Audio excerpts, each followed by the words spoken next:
שלום לכולם, ברוכים הבאים לפסטיבל הקולנוע רוחני, ברוכים הבאים לשיחה עם היוצר מק'גוון, שיצר את הסרט הנפלא נודד אך לא אבוד.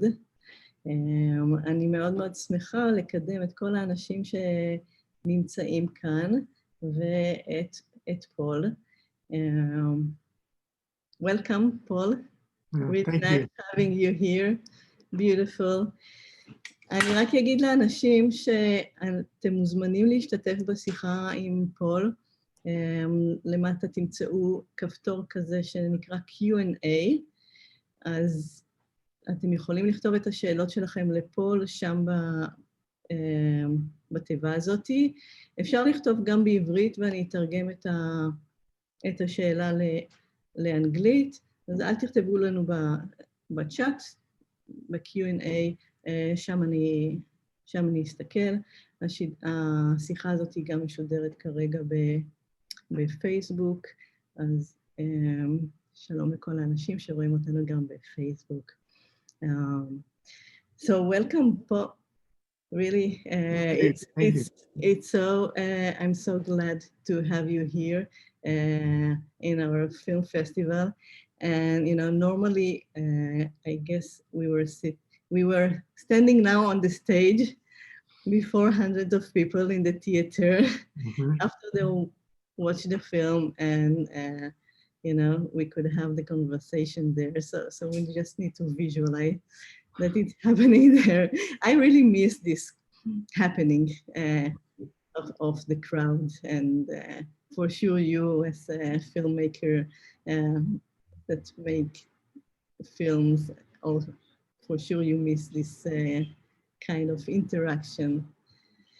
Absolutely. So just for maybe people that joined this conversation and didn't see your film Wandering But Not Lost, in few words, maybe you can describe what it is about. Yeah.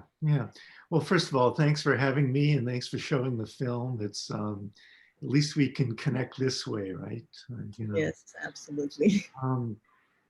Yeah, so I've been working with Minger Rinpoche for about 10 years now, a little over 10 years. And at one point, about 9 years ago, he announced that he was going to go on this retreat, 3-year retreat, which is fairly traditional in Tibetan Buddhism. And we assumed he was going to go off into a monastery or hermitage somewhere and do a 3-year retreat, as he had done before, 2 times before when he was young. And he disappeared. He just left his monastery late at night, as it shows in the film, and he was gone for 4.5 years. In that time, we had little news from him. A couple people did spot him, and they get back and said, he's well, everything's okay. But we really didn't have much information about what happened to him. Then when he returned, I was with him, and I immediately went to India to meet with him. And he had these great stories about his retreat, 4.5 years, including almost dying in the first 4 weeks. And as the stories came out, and he would weave these stories into his teachings as he was traveling throughout Asia. He travels all over the world teaching Buddhism. And I just thought they were great stories, and it was very inspiring to me to hear these stories.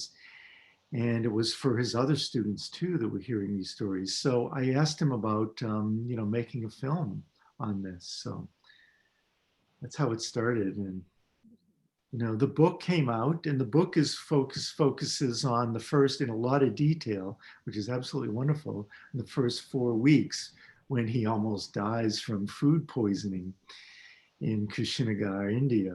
And because the film is about his whole retreat. So you met him already 10 years ago, and you were involved in this teaching of the Buddhists even before? Or? Yes, for many years. Since I was a teenager, I was interested in meditation and Buddhism. So it's been a long time. And actually, I was a student of his brother's, his older brother. And I didn't even know about him before. I'd heard about his father was a famous teacher and meditation master. And for many years, his brother would come here to the US. I met his brother in Nepal in 1983. And for those people that have seen the film, I met Lama Tashi as well at that time, 1983, who's the monk who spotted Minger Rinpoche in Bodhanath in Kathmandu.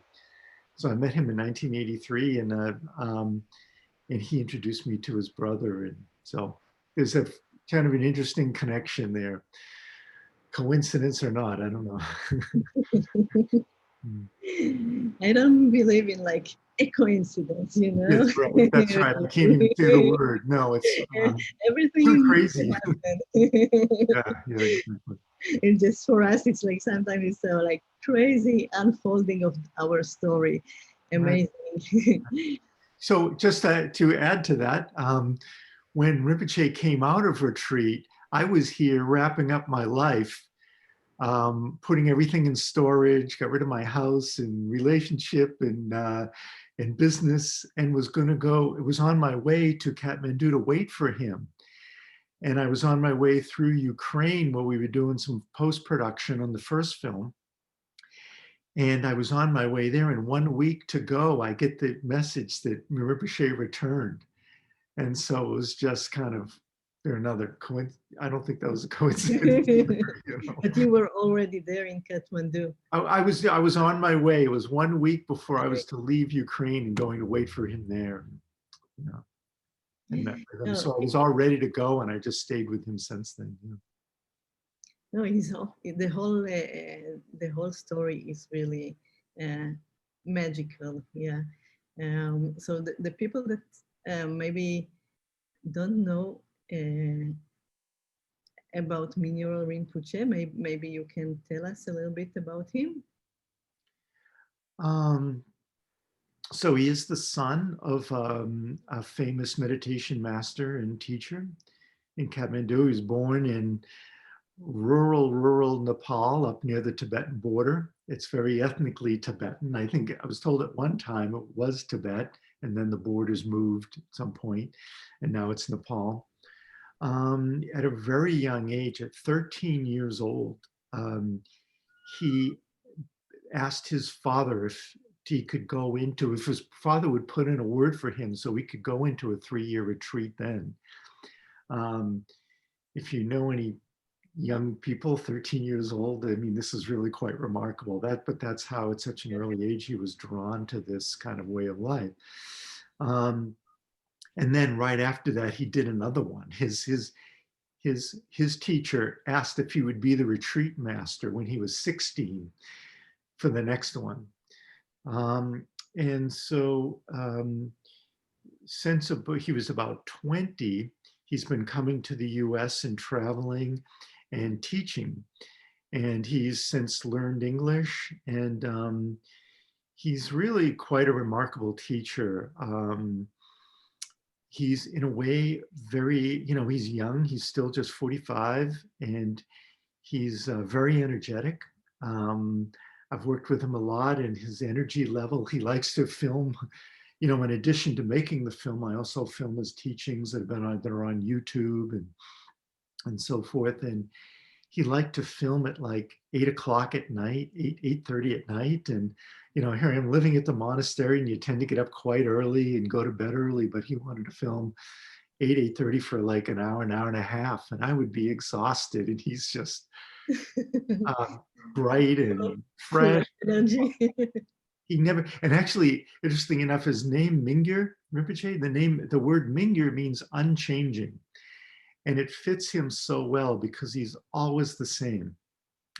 I've seen him teach to 3,000 people in Hong Kong, or just talking to him one-on-one. He's always the same. He's very light. He has a great sense of humor, which I really appreciate, that it's not so heavy and serious. And he's just been absolutely remarkable to work with. So it's been a pleasure to work with him and work on this project. Amazing. So you, for the last 10 years, you're following him around the world, or? So not all the time. Of course, during those 10 years, 4.5 years, he was on this retreat. But for a lot of it, for the past about 5 years, I was living in Kathmandu for 10 months of the year. And this is where his main place, this is where he lives? That's where, yeah, he lives there mostly now. He also has a monastery in Bodh Gaya, India, where he spends a lot of time, and he travels a lot. And yes, I was traveling with him and filming the teachings he was giving live, and also teachings to the camera that, like I said, would go on YouTube or his website for teachings and so forth. So yeah, I did that a lot since he began. The last 5 years, that's about all I've been doing, is working on this film and doing that.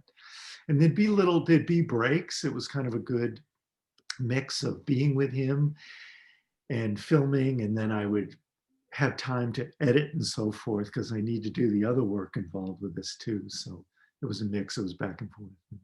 And how involved he was in making this film? Well,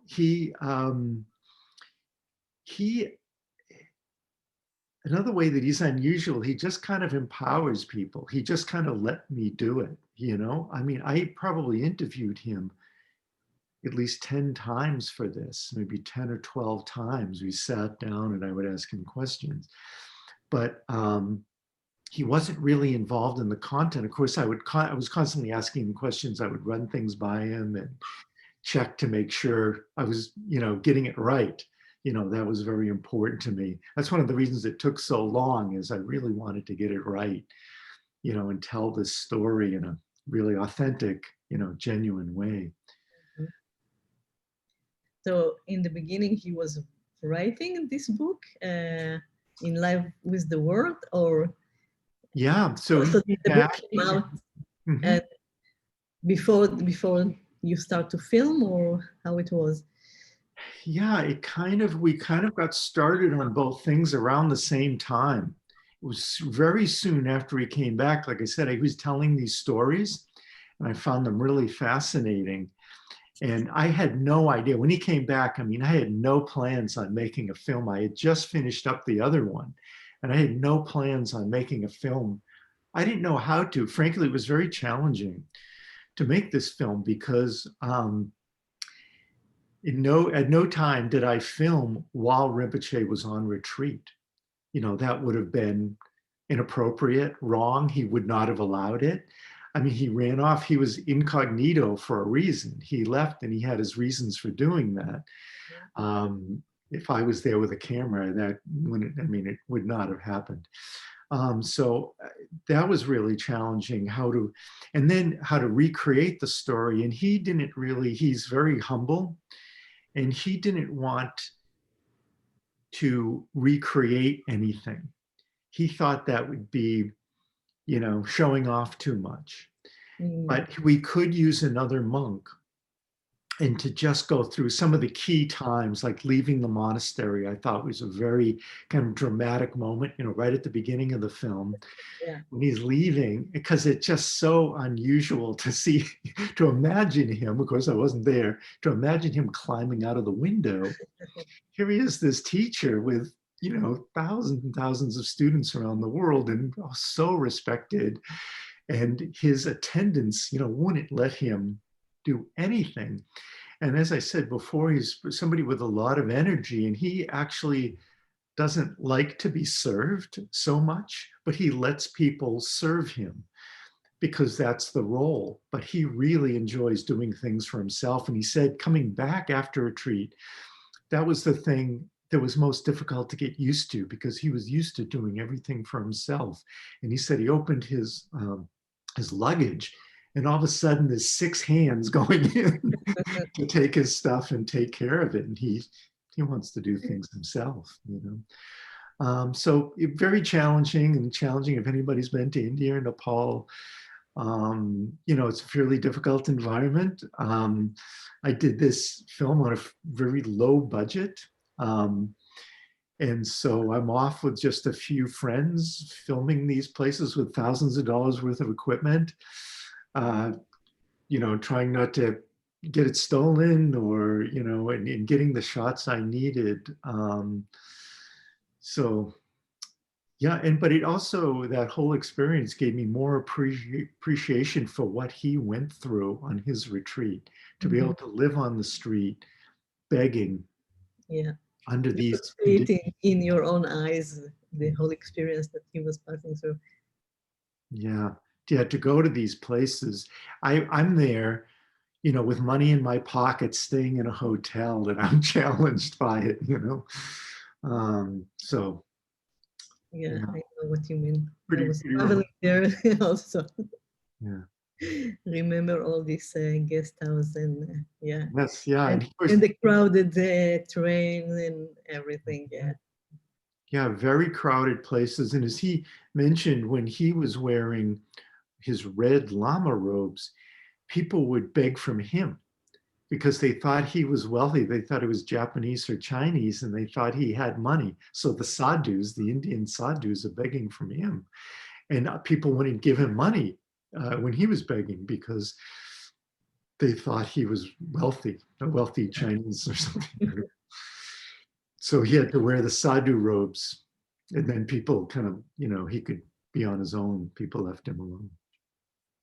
Yeah. But he took you to one of the spots that he spent, no? You traveled with him to this cave that he spent some time there? He did. He's extremely busy and he was traveling a lot then. But I was able to get him we had just a few days. And I got a sponsor to pay for a helicopter. So we could he loves hiking. And he just would love to be trekking in Nepal, but there was just no time. So we went back to the cave in Langtang, north of Kathmandu, up in the mountains, and 13,000 feet. And we're able to film there. But again, he made it clear he didn't want to recreate anything, but he would go there and he would walk and he would sit and, you know, so, and it was really important for me to get those shots. I mean, I feel like those were key. If I didn't have shots like that of him in the mountains, it would be really hard to tell the story in a real way, you know? Yeah, it is. I think also it was a very important moment of the film to see that actually he's coming back to this place. So it felt like very authentic. And how was it for you to follow his footsteps in this journey? I guess you had some insight to gain from this, no? Yeah, honestly, it was absolutely thrilling to be in these places. You know, and some of it was a little challenging, like to find the spot and the pump where he almost died, and to be there and thinking about what he went through, and that he really, you know, really almost didn't make it because of the dehydration that he went through. When it was far enough out of the way so that maybe, you know, nobody might have noticed him. I mean, and people are kind of sleeping anywhere during the day, so they kind of leave you alone. They might have just thought he was sleeping or something. But that guy that he had met earlier noticed him and knew something was wrong, got him to the hospital. So yeah, to go back to these places, I mean, you know, to be his student, to have received these teachings from him, and then to go to these places was really special. People have asked me, are you going to do you know, you could lead a trip to these places and take people to these places. So that's something I'm considering. I would love to do that, you know, and share this with people. Yeah, that sounds wonderful. I wanted to ask you if you consider to do a wandering retreat like this one. You know, I asked Rinpoche about it, and I told him once, because I was just traveling so much and I was living out of a suitcase. I said, kind of jokingly, I said, I feel like I'm kind of a wandering yogi. I've got a camera and a suitcase, but I mean, just, it was very groundless. You know, I didn't know I was in a place like one night or 5 nights, and there were good places, bad places, and you couldn't get attached to anything. I mean, if something was not so pleasant, you knew it wasn't going to last long. If something was pleasant, you wanted to stay there longer. You know, the bed was comfortable, really good food, but nope, 2 days, you're gone, you're off to the next place. And he kind of laughed and he said, yeah, you're a wandering yogi now. But he said, make sure you do retreat, you know, make sure you practice, you know. So it's these two elements together of this, you know, of course, impermanence is a big part of Buddhism and Buddhist philosophy. So it's this kind of letting go and changing your environment, but also practicing meditation, you know, with that, you know, is a very powerful combination. So, but as far as begging on the street, I really don't think I could do that. It doesn't appeal to you. Yeah, I can't. Oh, you know, yeah, my own little version, but that's too difficult. Yeah. No, I think one thing that we can take from this film, like seeing him kind of, how I would say, going down to earth, like before he was, you know, living in the monastery and having the titles and you know, having all the people that help him, and suddenly finding himself like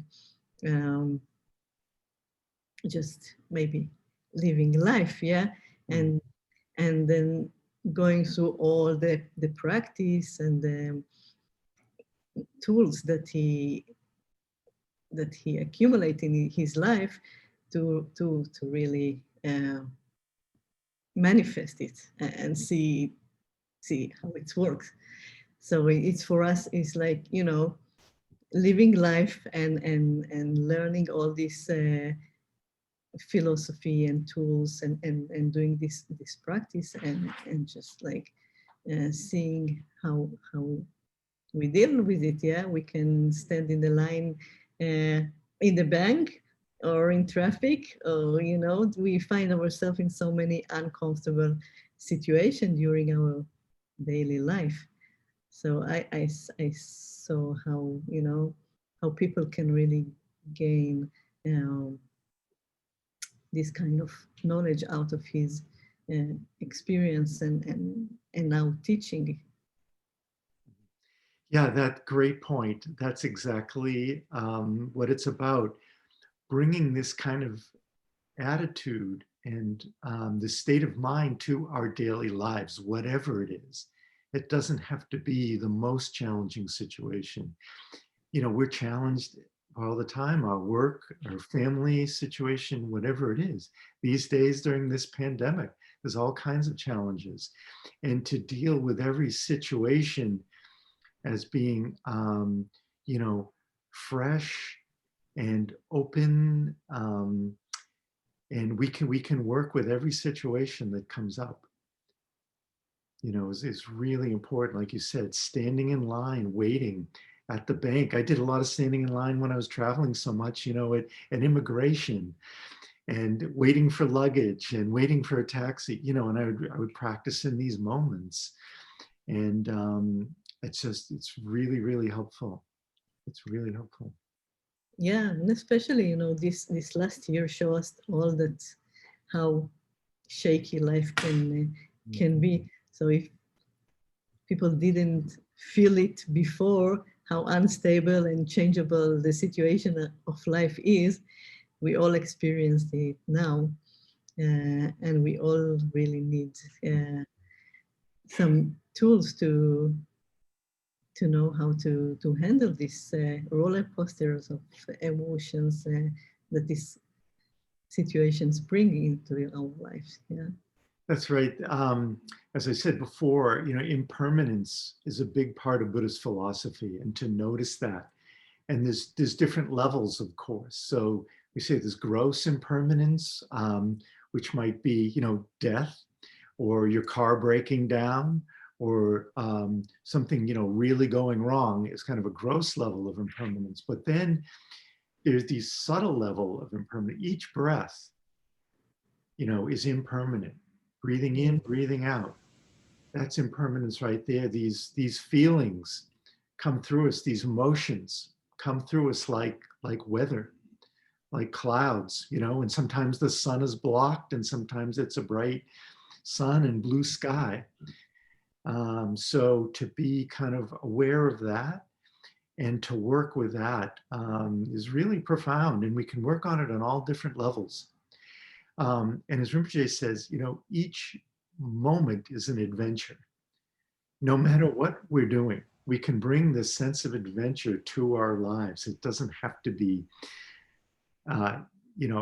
trekking in the Himalayas or taking a helicopter in the Himalayas, as exciting as that is. But it can be sitting in our living room and dealing with whatever is happening there, is really profound. And that's how these teachings is so profound. That's true. Okay, so just maybe to close this conversation, I think I was like going through all the questions that came up. What do you want the audience to feel after they viewing your film? Yeah, great question. So I hope, my hope is that they're inspired by it, and they can maybe inspired to want to learn a little bit more about Tibetan Buddhism. Maybe they know a lot already, and maybe it gives them a little different viewpoint, a little different perspective on Buddhism and what it can be, and how, as you said, that it just kind of brought Rinpoche down to earth in a way, in a very practical level. It is very, very practical. So in that we can bring this sense of adventure to our everyday lives and practice with it, in this way. I think that would be great. Beautiful, beautiful. Thank you, Paul, so much. Thank you. Thanks, everybody. I hope you enjoyed the film. And thank you, everybody that was here and everybody that are listening out there in Facebook or wherever you find us. And if you haven't watched the film yet, you are welcome to go ahead and watch it right now. Wandering but not lost, נודד אבל לא אבוד בעברית, ותוכלו לפגוש אותנו באתר הפסטיבל spiritfilmfestival.co.il ובאתר סינמטק תל אביב, cinema.co.il. הסרט הזה גם מופיע עם ההרצאה של מתי ליבליך, הרצאה נפלאה ומעניינת. אז אני ממליצה מאוד לשלב את הצפייה בסרט יחד עם ההרצאה של מתי. And thank you again, Paul. Thank you. I wish that you continue and bring us the message of Minger Rinpoche and creating more films like this. They are so needed in our world right now. Thanks so much. I really want you to encourage you to make more of this, and just know that there is a lot of audience out there that are really thirsty for this kind of content. Right. And thanks for the work you're doing with the film festival. I appreciate that. Thank you so much. Yeah. And if people want to know more, the website for the film is at joyfulmind.com. If they want to know more about Rinpoche or more about the film, at joyfulmind.com. At joyfulmind.com. This is the name also of your previous film, right? Okay. It's more on meditation, but with Minger Rinpoche. Mm-hmm. Okay, we will go to watch this one also, and I will link your website into this conversation that thank you. Can find it. And have a good rest of Sunday morning. Hopefully with the good weather out there. It's an early afternoon still. But, Early afternoon, you still have a okay. long day ahead, and we are closing here. It's already night here in Israel. Mhm. So, thank you, and Thanks so much. Thanks so much. Take care. take care. תודה לכולם, ולהתראות. אתם מוזמנים לצפות בסרט הזה ובעוד סרטים נפלאים שיש לנו כאן בפסטיבל הקולנוע הרוחני. אז להתראות כולם. ביי ביי. Bye.